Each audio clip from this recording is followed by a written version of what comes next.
So green energy consumers, who are we? We're a consumer group. We always make sure that we are doing what's best for consumers.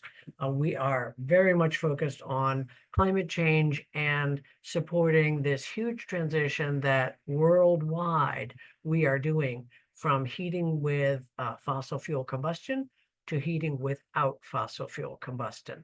That's the moment we are in historically worldwide, and this program is in support of that effort. Now, we do need to help energy consumers find trusted vendors and sound advice, because it's a relatively new, heat pumps are a relatively new heating technology, particularly here in the northern climate, where the cold climate heat pumps have only been around for 10 or 20 years, and they're improving all the time. We are trying to also move the entire heat pump industry, improve the quality of the heat pump industry by educating consumers so that they can demand the most quality from the installers. And you can get lots of information on our website, greenenergyconsumers.org/heat pumps. So what is a heat pump? It's the same technology as an air conditioner or as a refrigerator. Basically, it's using refrigerant, so a highly temperature sensitive liquid gas, depending on what temperature it's at.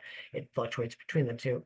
And it is absorbing heat, and then it's being pumped to another place and releasing the heat. The air conditioner absorbs heat in your entire house and releases it to the outside. The refrigerator absorbs the heat from the hot soup you put in and then releases it outside of the refrigerator. And it's similar in principle to a water pump, in that a water pump is not creating water. It's not, making water happen. It's just moving water from one place to another. A heat pump just moves heat from one place to another, and it does that through the medium of a highly temperature sensitive refrigerant. Heat pumps, now some people say, oh, I got a heat pump and it doesn't work. It's not providing me with enough heat. And it's true that an earlier version of heat pumps was not adequate to our northern climate. But now the cold climate heat pump is designed to be very efficient down to very cold temperatures. They can be designed to go down to -5 degrees to -13 to even greater than that, depending on the particular brand and model that you're looking at. They also come in a great variety of forms. We're going to be talking a great deal today about the ductless mini split. The ductless one is what's pictured here in the illustration. But you can have a whole home system that is ducted through your ductwork, or a whole home system that is ductless. You can have a partial solution, where a part of your home is heated with a heat pump. There are also ground source heat pumps in addition to air source heat pumps. Mostly talking about the air source heat pumps, but we'll mention the ground source, the incentives for ground source as well. So looking at a couple of the ductless indoor variations, the most common one is the wall hung unit that goes high on the wall. This is convenient for the installers because nothing's occupying that space. They can get in there and install that relatively quickly. And there's nothing blocking the airflow from that higher up space. So it's a good place to mix the whole, air in the room through that air handler. This is called a head, or an air handler, or an inside unit, various terminology. So that's the most common. It's the least expensive. There are also floor mounted units. Pardon me. They look basically like old-fashioned steam or hot water radiators in size and where they're located. These can be handy. You can put these on interior walls in the first floor, and actually the refrigerant line that connects it to the outdoor unit can run through your basement. So that can be handy in some designs, particularly on the first floor because heat rises. There are also ceiling cassettes in two different dimensions. These are more expensive to install. You have to be, cutting a hole in the ceiling to embed that in the ceiling, and so that makes it a little bit more expensive. And you really mostly these are only installed in places where the technician can actually stand and work in the attic that above that ceiling. So it's handy for homes that have um, a second floor where they want to put in ceiling cassettes and they have an attic where they can install those. Occasionally they do install them from below, but that's more unusual. So what about the outdoor condenser? These look like basically a huge suitcase, a rectangle. They're always up on a stand because in winter, there's a defrost cycle. And when it's defrosting, there's some moisture that's dripping off of here. And if you were sitting on the ground, you could potentially have ice form all around this, and that would block the airflow. You have to have airflow through these giant fans. So that's the main thing. You also don't want to put it right underneath an overhang where you typically get a lot of snow dropping off. You don't want to wait, a huge weight hitting the top of these. Yeah, so basically you want to keep them free of snow, ice, leaves, dirt, that type of thing. And then there is the refrigerant line that goes from the outside unit into the house where the air handler or head is located. That refrigerant line is going to be hidden by some sort of vinyl covering. Why do we care about heat pumps at all? It's all about climate change. It's all about CO2. This is a chart from 2021, so it's a little out of date, but the principles still exist. Even with the current electric grid or the electric grid in 2021, heat pumps produced much less greenhouse gases than electric baseboard, oil, propane, and natural gas. And when the grid becomes 100% clean electricity, we have no emission from the electric sources of heat, and we continue to have greenhouse gas emissions, obviously, from the things that are not running on clean electricity.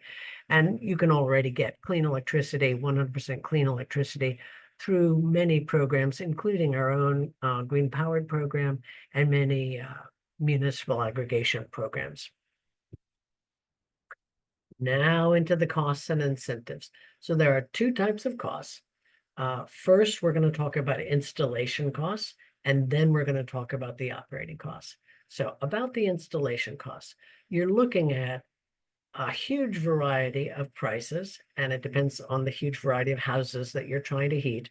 But you could think, for a very rough ballpark, a single head ductless system, say a small, well-insulated house, etc., or a partial home where you're just putting in one head, between $6,000 and $10,000. Now, if you're doing a whole home system or if you're doing a centrally ducted system, you're looking at $15,000 to $25,000, and it could be significantly more if you have a large home. Say you have cathedral ceilings, say you have 4 or 5 zones. All of those things are going to add cost. I've definitely seen quotes that come in the 40,000, even in the 50,000 range. You want to get competitive quotes if you're looking at a big system like that. You can think of it, the cost as roughly comparable to if you were buying a fossil fuel heating system and a central air system. And that makes sense because a heat pump is providing both air conditioning and heating.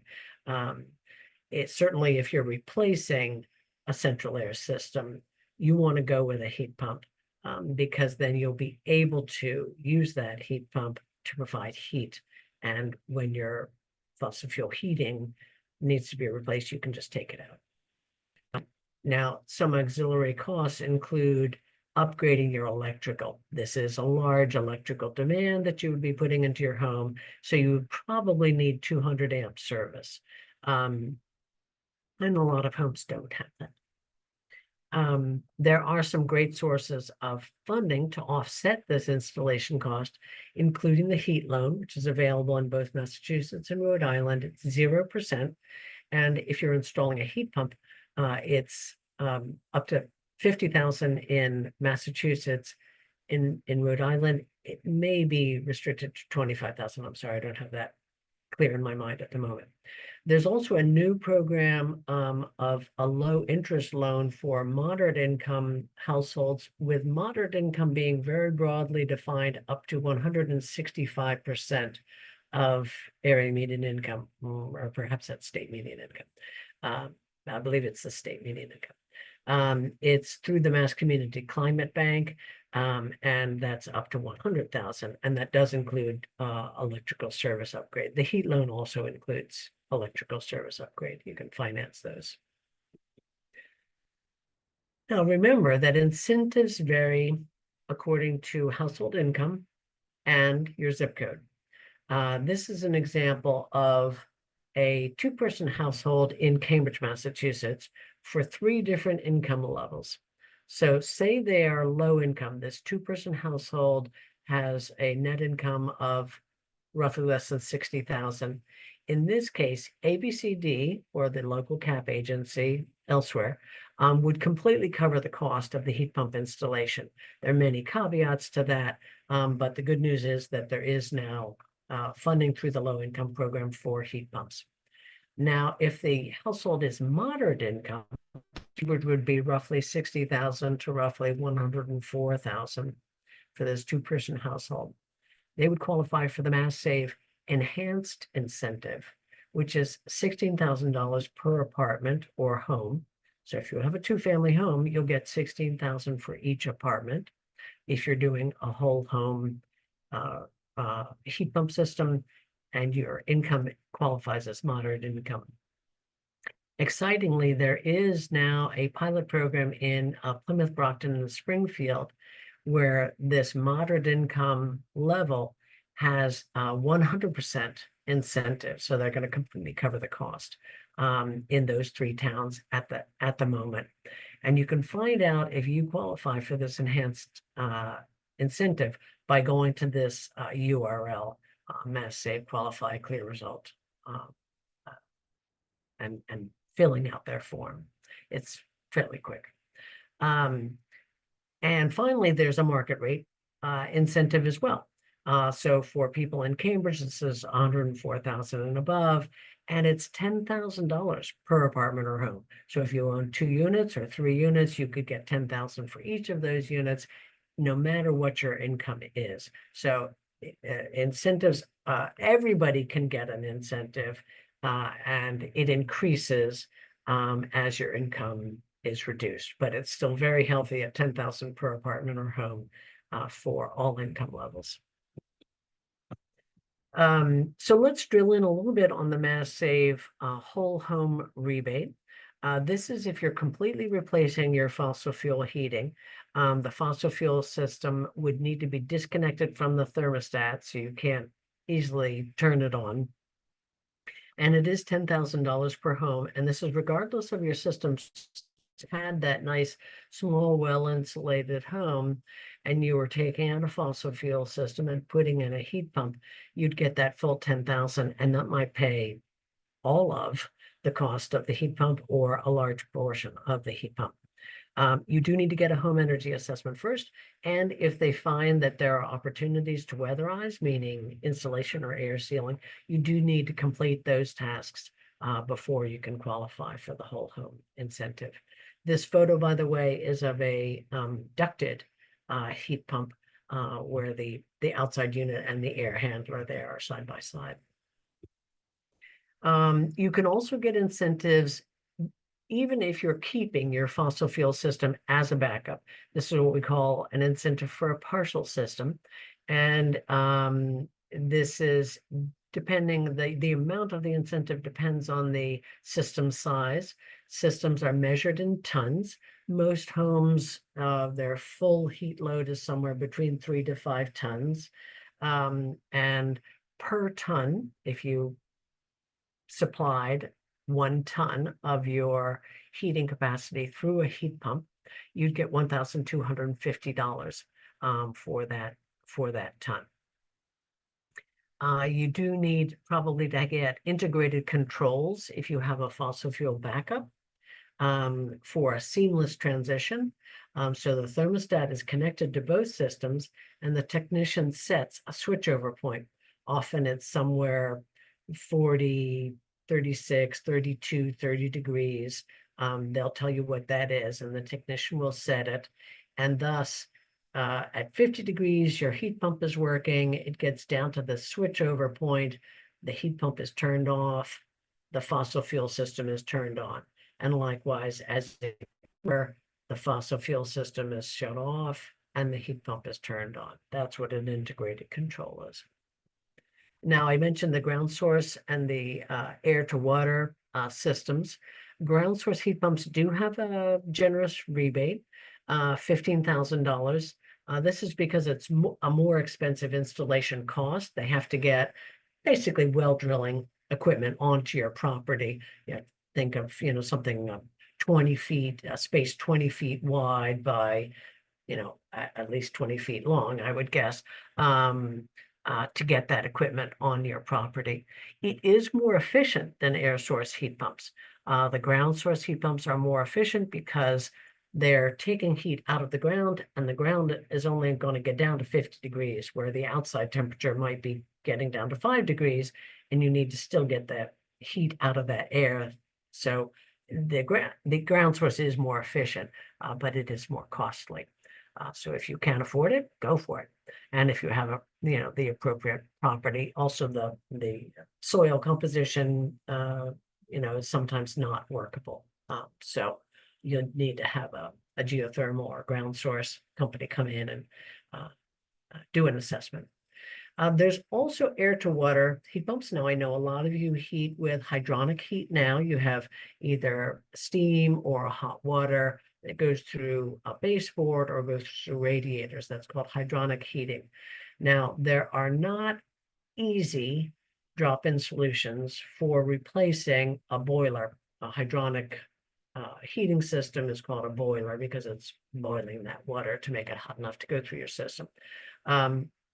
But there is a rebate for it.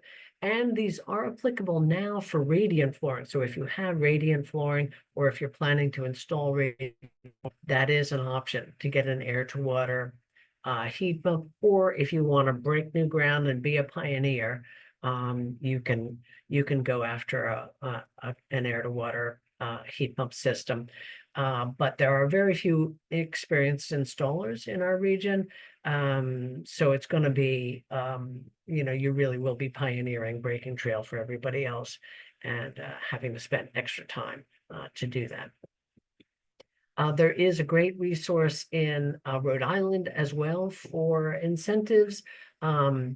It's broken down to how you currently heat and who supplies your electricity. But for most people, it would be the Clean Heat Rhode Island would give you $1,000 per ton, plus your utility would kick in some more. So that it's basically comparable to what we're getting here in Massachusetts for the per ton, 1,250 or 1,350. The ground source geothermal is only incentivized through Clean Heat Rhode Island. And if you're replacing electric baseboard resistance heating, that would come through Rhode Island Energy, not through the Clean Heat Rhode Island program. About heat pump water heaters, if you are replacing a boiler that's already that's currently heating your hot water as well, you'll need to get a new water heater. Or if you already heat with, say, an electric resistance tank, you definitely want to switch to a heat pump tank next time you have to replace it. There is in both states for these. We note that you do need adequate space for air exchange. So if you currently have your water heater in like a small utility closet, that might not work. It just needs more air volume to grab the heat necessary to heat up that water. And generally, these are going to need to be direct wired into 240 volt circuit. There are plugins that are popular in other parts of the country, but the input water in our region is so cold that those plug-in water heaters are not really designed to be able to raise the temperature that much and do it efficiently and cost effectively. You will need a place for a condensate drain because as the heat pump is grabbing heat out of the basement air, it's going to be dropping some water. It's going to be capturing some water, and it needs to be able to drain off that. It will make your basement, if this is going in your basement, drier as well as cooler. So for some people that can be great. It can help dehumidify. Efficiencymain.com has a good water heating cost comparison calculator that you can use, which we recommend you try if you want to nerd out a little bit on your cost comparison on water heaters. That's a good one to use. Now there is a federal tax credit already for installing both heat pumps and heat pump water heaters.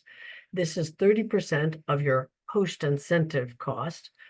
So say it was 30,000 was your cost, and then you got a $10,000 rebate. 10% would be based on the 20% that was your post incentive cost, and you can write off 30% of that post incentive cost up to $2,000, which is great. There's also a smaller tax credit for if you have to do any electrical upgrades for installing heat pumps or heat pump water heaters. There are smaller tax credits for other measures as well. You can't roll this over. So say you put in a heat pump and you claim $2,000 the first year. You can't then claim $2,000 the next year. It's just a one and done for each technology that you put in. But you can claim a new technology. You can install a new technology every year for the next 10 years and claim a new tax credit under the revised tax credits. Now, this is a tax credit, and I know you've heard about the IRA rebates, and we hope they're coming in 2024, but we don't know yet. Let me talk a little bit about that. There will be two programs once they're launched. One is the Home Efficiency Rebate, or HER, and that is for all income levels. It doesn't matter what your income is, and it's going to be based on your projected energy savings. So if you were going to go for this, you would start by finding somebody who can measure your base level energy use now and then project what the energy savings would be from whatever installation plans you have. The second rebate is specifically for moderate income households, moderate and low income households. And this is defined as less than 150% of area median income. It's the home electrification and rebate, or HEAR, HEAR. And this is based on specific measures. So you can do a whole bunch of measures in 1 year, and you can get $14,000 worth of rebates depending on which measures you install. Now, what do we mean by 150% of area median income? In the Boston area, for a 3-person household, we estimate that's going to be about $200,000. In the Providence area, for a 3-person household, about $143,000. You'll have to look up once the states have actually launched a site, you'll be able to go in and put in your income levels and find out which of these two rebates you would qualify for. So that's all been about the installation costs. Now we're going to focus on the operating costs. And this is more difficult for us to ascertain because we're talking about operating costs for the life of the equipment. It could be 10, 15, 20 years. So let me break it down. Operating costs are influenced by the efficiency of the equipment you purchase. You want a cold climate heat pump. You don't want to put in an inefficient heat pump that's suitable for Alabama. In New England, it's just not going to be able to provide too much heat. So efficiency of the equipment, the temperature that it's operating at. So how cold is the winter? Some winters are colder than others. And what's the fuel cost? Both the fuel, the electricity, and the fuel that it would be replacing. Now, hold on 1 second.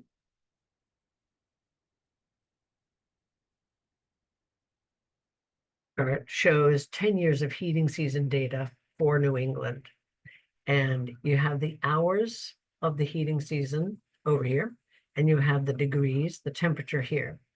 And you see the largest number of hours is in the 30 to 60 range. So 60 to 70, 70 to 80% of our winters tend to be above 32 degrees Fahrenheit. And that's important because heat pumps have to struggle more in these colder temperatures to grab the temperature and bring it up to the temperature that we want to have indoors. And particularly if you don't have a cold climate heat pump, there's going to be a significant drop in efficiency as the temperature drops. And what you're looking for here in New England is a heat pump that does not have a big loss of efficiency in the cold climate, in the cold hours of the winter. All of them are going to have some loss of efficiency, but you want less. A less efficient heat pump is going to cost more to operate. Now, just a terminology here, coefficient of performance is the measure of a heat pump's efficiency. And the coefficient of performance changes at every temperature.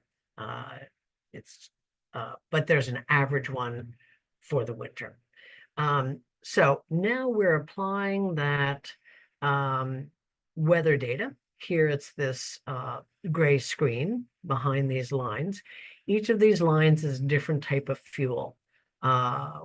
Reading from the top, we have propane in purple, oil in black, the heat pump in green, and gas in blue. And we've added to this graph the cost, the annual cost of the temperature. And you can see how the cost changes at different temperatures. At 60 degrees, the heat pump is the least cost technology. But when you get to about 35 degrees, the gas becomes least cost. Pretty much during the whole majority of the heating season, propane and oil are going to be more costly.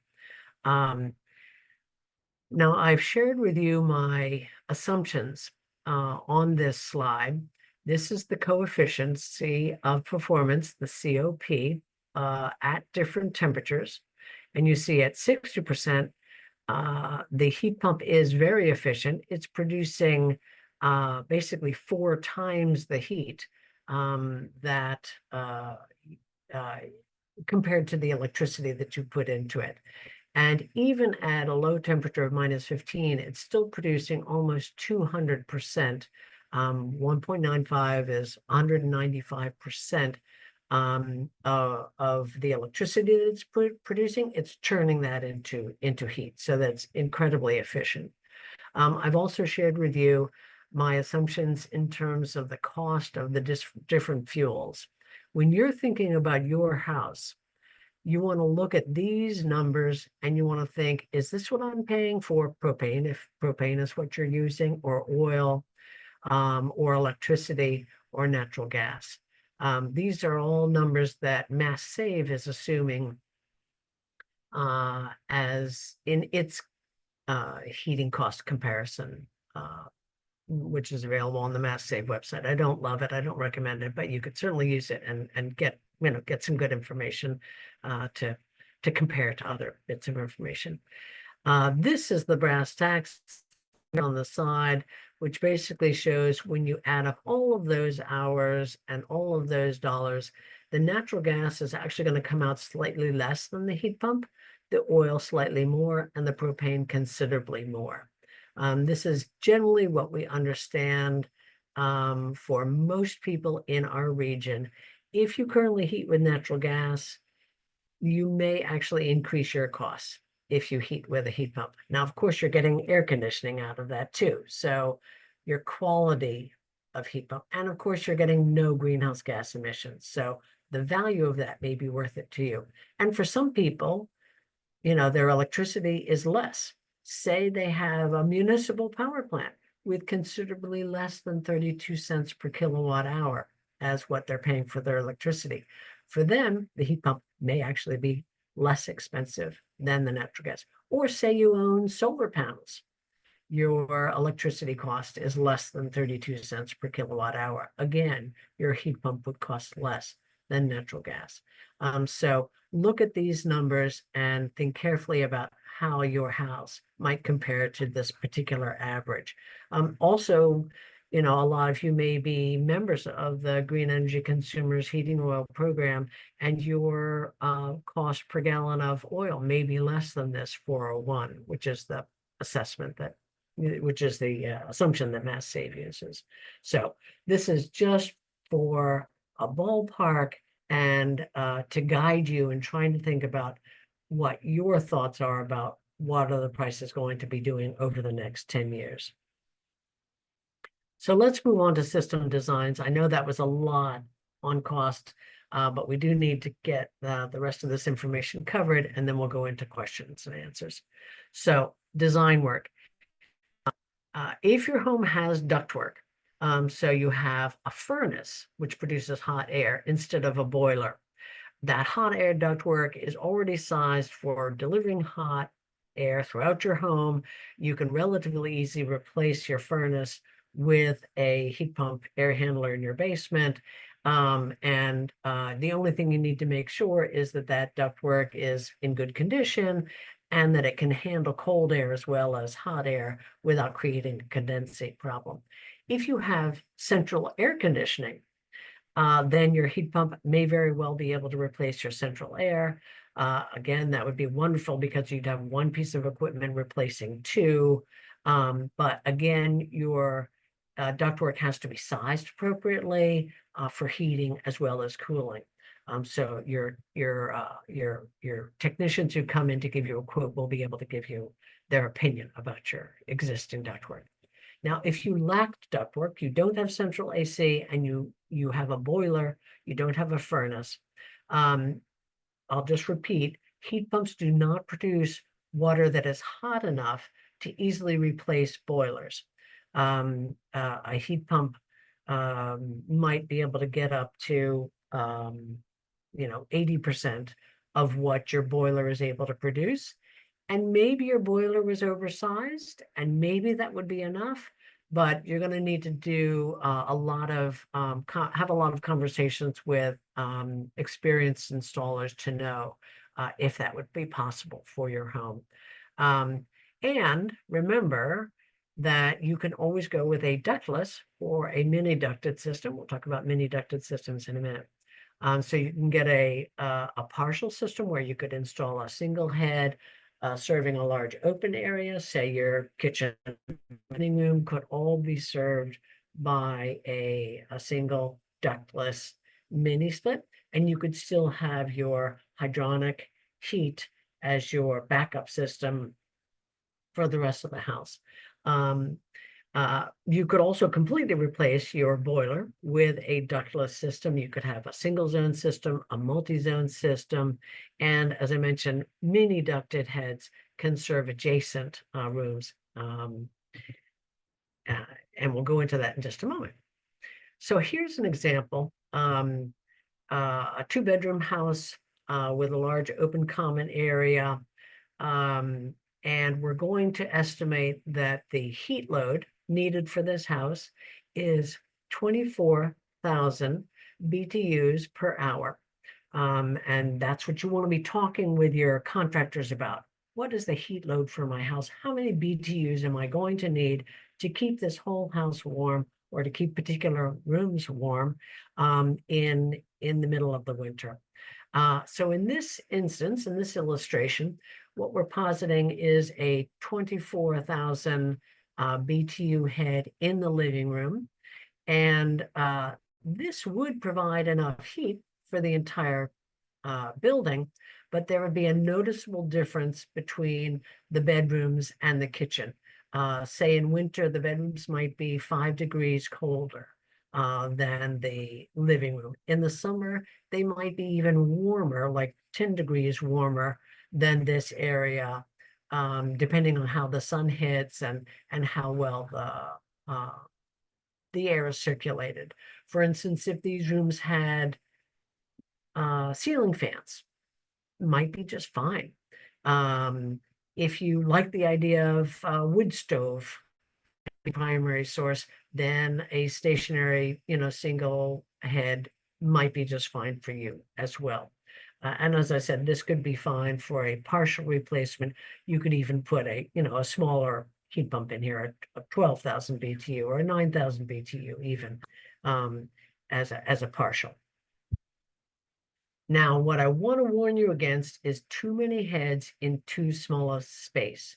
Now, I know a lot of people want to have a head in every bedroom so that each room has perfect control over their heat. And in this illustration, each of these heads is 9,000 BTUs.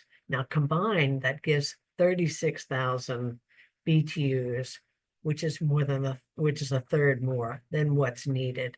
And the problem with having too much equipment is that it's going to reach the intended temperature, and then it's going to have to shut down.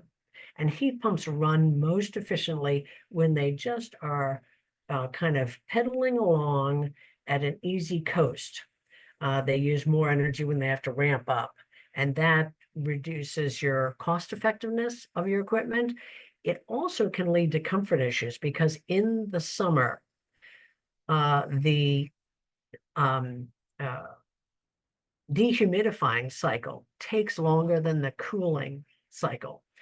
So you get down to a nice temperature, 70 degrees or whatever you've put it at, but the air is still muggy until that dehumidification cycle can work through.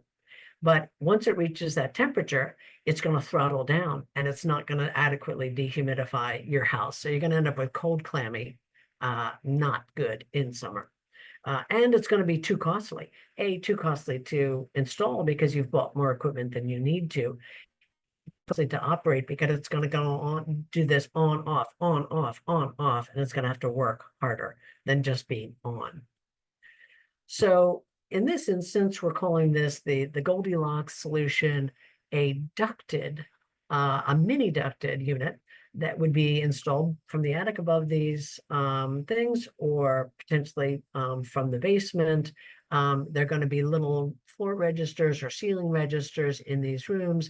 It's going to be a smaller head, a 12,000 BTU head. So each bedroom is going to get 6,000 BTUs, which is the Goldilocks. They're just perfect. They can, it can cruise without having to cycle on, cycle off, cycle on, cycle off. And these could be connected to two different condensers, or they could be connected to the same condenser. Condensers can be up to 150 feet from the head. So if you're ready to do more heat pump research, you could start on our website. You'll find links to this webinar or a similar webinar. You can review that. You could launch right into getting 3 quotes. You want to use contractors who are approved by your electricity provider to submit rebates. That's most important. There are a lot of companies out there, but if they are not approved to submit the rebate, you may never qualify for a rebate. You likely would not. So you want to get your quotes from contractors that are approved by the programs. And then you want to get, and you could start with this as well, you can get now virtual independent consultations at no cost from Mass Save, from Clean Heat Rhode Island, and from a number of the municipal power companies, as well as from the for-profit company Energy Sage, which we highly recommend. EnergySage.com now does heat pump quotations and consultations as well. Now these are virtual. No one comes to your house. They're independent. The advisor that you're talking to does not have any stake in which of these companies, no financial stake in which of these various quotes that they're looking at you choose.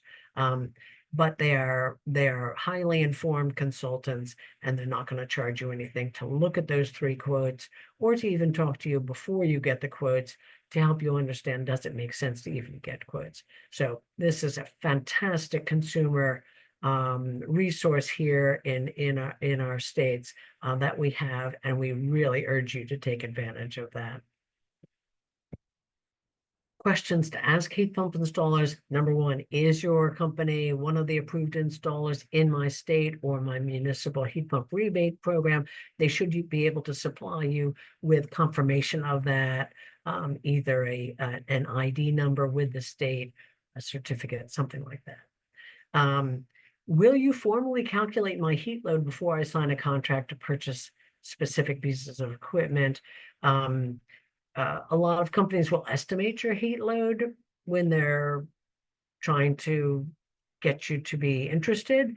You want them to be very specific about your heat load, and they can formally calculate that for you. And if the company is willing to do that, that's a plus in their favor. It doesn't necessarily mean you should rule out somebody who doesn't formally calculate, but the more you have faith in their heat load calculation or estimate, the more you can trust that you're going to be comfortable and the system's going to be affordable. And finally, is the equipment that you're recommending eligible for the state rebates?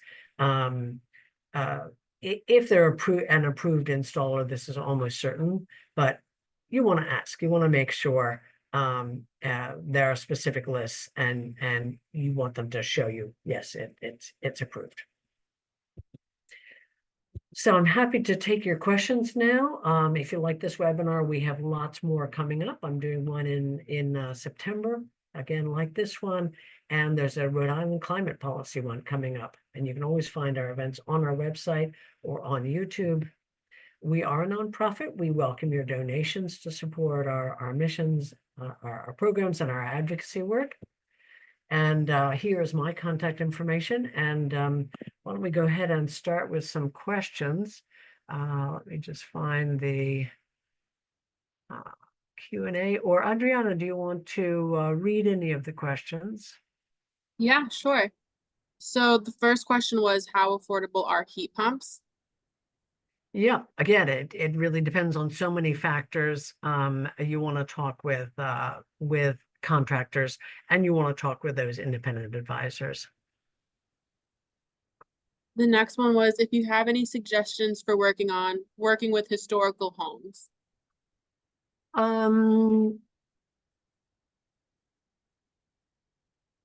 I think you want to work with somebody who has experience. So definitely ask them for their references, photographs of work that they've done on historic homes.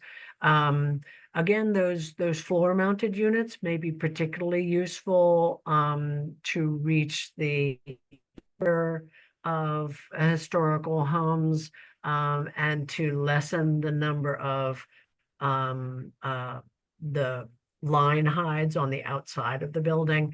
Yeah. So. Oh, yes, thank you. I see that Rhode Island is no longer in Rhode Island. Yeah, it's Rhode Island Energy. I appreciate that correction. Thank you. Somebody asked, can you have a combination of wall hung and floor hung floor units? Yes, you certainly can. even the ceiling units as well. So you can do a mix and match. I see the next question. Can I use my existing air handler uh, in as part of a heat pump? No, I don't believe you can. I think the um, technology is too uh, uh, specialized. Um, we have solar panels. How does that affect the amps needed? Um, I actually don't know, but I'm betting that you would still need an electrical upgrade because the solar panels don't necessarily need an upgrade. You can bring power in without upgrading the circuits, but the heat pump is drawing the electricity out of the wires into the machinery, and thus the wires need to be heavy enough to handle um, uh, the draw. Uh, yeah, yeah. And can you do a geothermal system with a ductless system? Interesting question, and I believe the answer is yes, but I'm not sure, so I'll have to follow up with you on that. Um, Please do feel free to send me emails, loie@greenenergyconsumers.org, or call and leave a message on this phone line. I can follow up on any of these questions. Can I have a backup electric heat system in my whole house air handler? Yes, indeed, you can. So you could have a ducted heat pump where you have a whole house air handler in the basement, and you could have a backup electric strip built into that. That's definitely an option. Are there rebate subsidies for replacing or supplementing pellet stove heat with an air source heat pump in Massachusetts? That is a good question, and I do not know the answer to that. So you'll need to check out the Mass Save website on that. And if you have trouble, I can definitely help you get to the right person at Mass Save to find that. Information on maintenance costs. How often should it be cleaned? Maintenance costs, from what I've seen, are less than, say, for an oil heat system, and more than for a gas heat system. In terms of the uh, cleaning, in the home, in your home, each of those interior heads has a filter, and that needs to be cleaned. I like to do it at least seasonally. I recommend that people do it at least seasonally. You can take a vacuum and just vacuum it out. You can actually wash them uh, completely dry before you put them back in.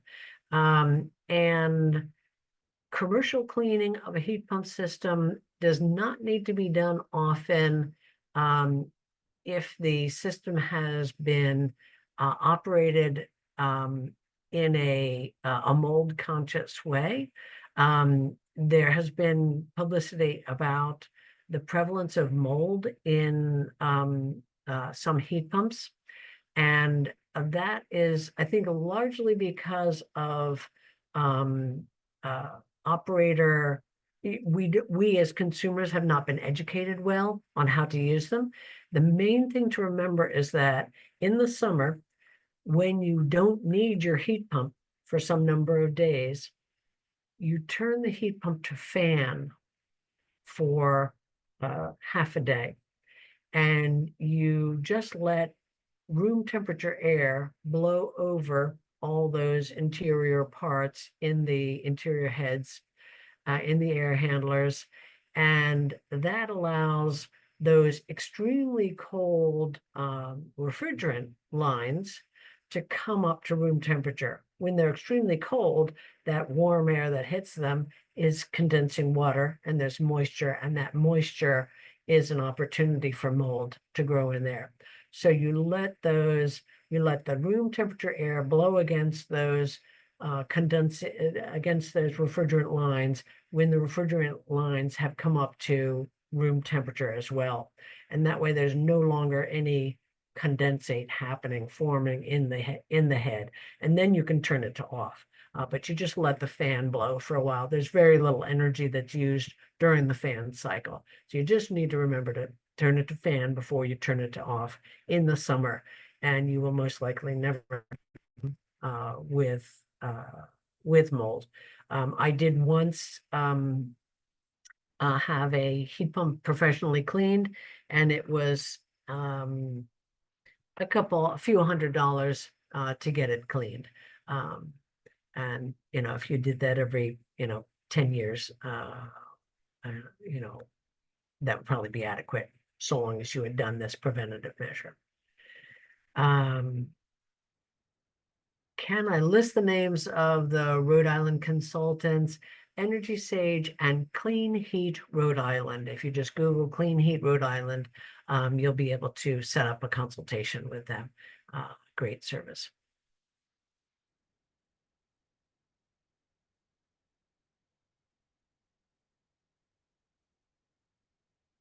Will the presentation be available on our website? Yes, we will post that. Well, we'll post it to YouTube. Usually we just leave an older recording of the webinar on our website, but from time to time we upgrade it. So you'll find it one place or possibly both places. How much does it cost to upgrade to 200 amps? I've seen quotes around $6,000 for a moderate sized home. Uh, Actually, no. I think the $6,000 quote I saw was for a moderate sized two-family home. So a good chunk of change for certain. Yeah. I think you could think of it as at maybe, 2 or 3,000 per floor, something like that. Uh, I'm sure there are people who will charge you more. So again, get 3 quotes from contractors for that electrical upgrade. What about municipal light departments? Do they support their clients going with heat pumps? Some are definitely more supportive than others. That list that I had on the slides was listed the most supportive. And some are definitely not very, uh, supportive. Yeah. We heat exclusively with pellet stoves. Would that be considered a partial system for incentives? Yes. If you're um, uh, adding a heat pump to offset some of the heating that you're getting from the pellet stoves, I believe that would be a partial incentive. Maryland, I'm afraid I can't answer your questions about Maryland. And the heat pumps for Maryland, but there is a good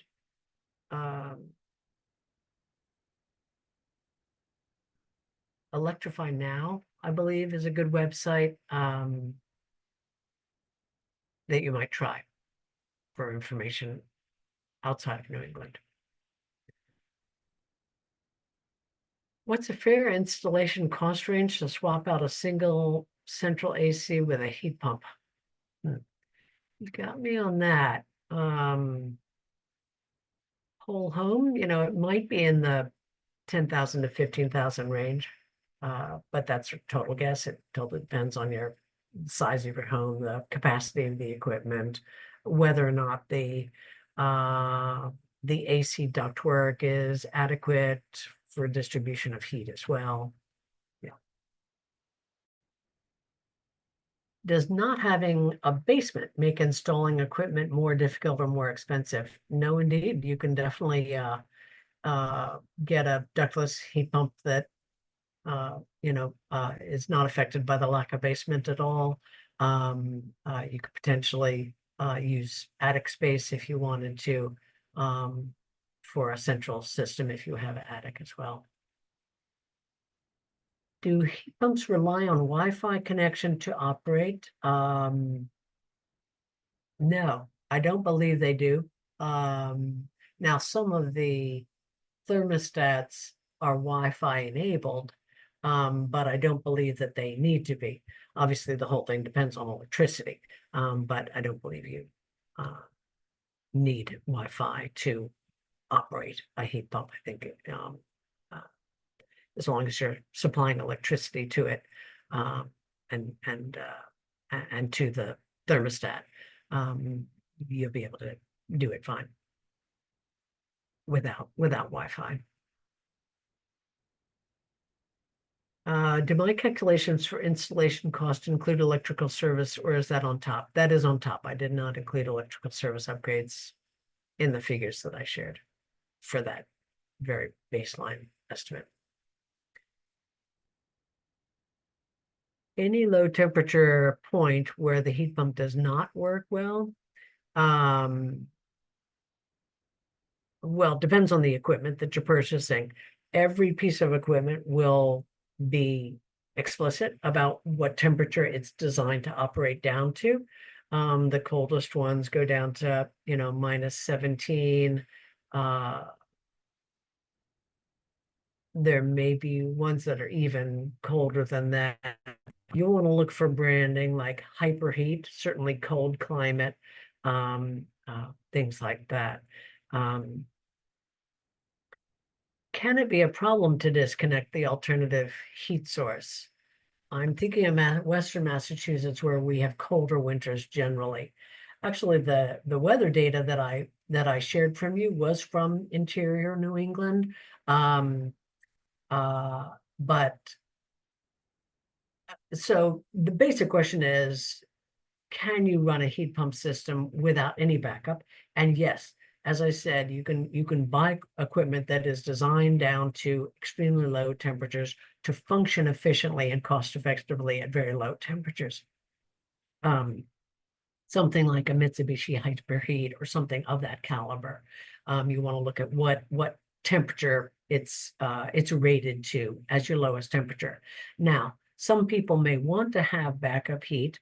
A wood stove is a great backup heat source. If your home is well designed for using a wood stove. The reason I love a wood stove is that you don't need electricity to operate a wood stove. You do a pellet stove, but not a wood stove.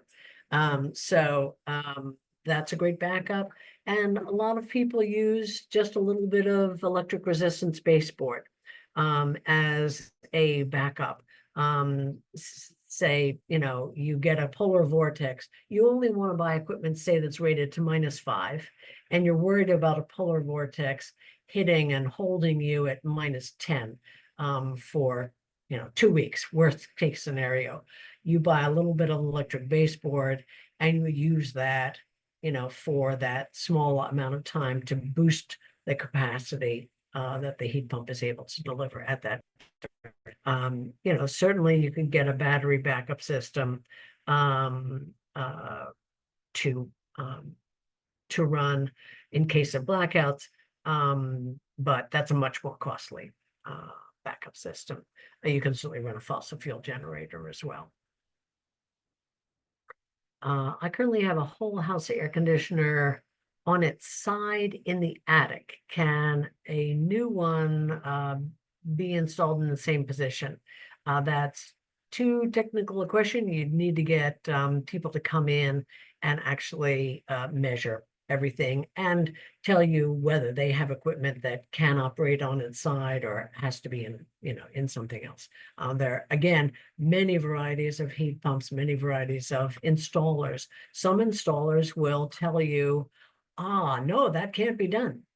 Well, another installer will say, actually, I have a different piece of equipment and it can be done. So that's why we really urge you to get three quotes if you have time and capacity to do that. What percentage of HVAC contractors, excuse me, are experienced with heat pump installation? And what kind of issues occur because of poor installation? That is a very good question. And that is why we very strongly urge you to use a contractor who is approved by the state or municipal electricity supplier that you use.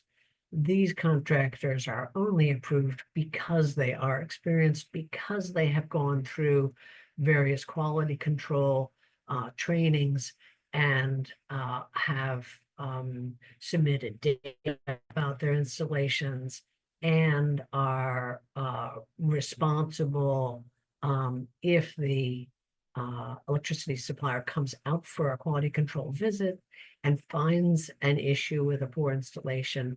Those contractors are duty bound and trustable to come out and fix the issues. You know, poor installation can happen in so many ways. The amount of refrigeration can be wrong. The connections between the various parts can be leaking. There can be terrible issues because of poor installation, and that is why you really want to get a contractor who is experienced and who's certified by the state or municipal program that's going to provide your rebate. I have, the next question is, I have hydronic heat with solar photovoltaics. Is there a way to integrate solar hot water and a heat pump secondary tank? I live along mild Rhode Island coast, so freezing temperatures primarily from Thanksgiving to late March. Yes, definitely. You can integrate solar hot water with a heat pump water heater. Again, the technology for using a heat pump to raise water to a temperature needed for a hydronic heating system is less proven or less. There are many fewer people who are experienced doing that. So you want to look for contractors who have heat pump water heater experience, who have solar water, hot water, solar thermal experience, and ideally hydronic heat pump experience. There are only a couple companies that do hydronic heat pumps, only a couple manufacturers. And at the end of 2024, by law, certain refrigerants will no longer be allowed to be sold. You'll still be able to get them for, say you needed your older heat pump to be repaired, you'll still be able to get that. They'll still be able to sell equipment that they've already